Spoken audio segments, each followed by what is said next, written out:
জাতীয় নাগরিক পার্টি এবং জামায়াতে ইসলামের মধ্যে আসন বিন্যাস নিয়ে এখনো পর্যন্ত আলোচনা চলমান রয়েছে। খুব অল্প সময়ের মধ্যে কতটি আসনে এবং কিভাবে সে প্রার্থীর যে আসনগুলো আছে সেগুলো নির্ধারণের ব্যাপারটা আমরা সুরাহা করব।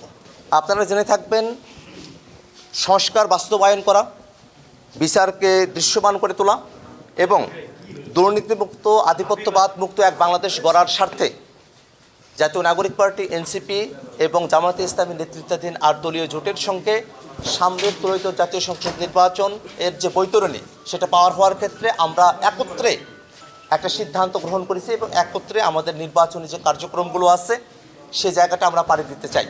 এমত অবস্থায় জাতীয় নাগরিক পার্টি এবং জামায়াতে ইসলামের মধ্যে আসন বিন্যাস নিয়ে এখনো পর্যন্ত আলোচনা চলমান রয়েছে।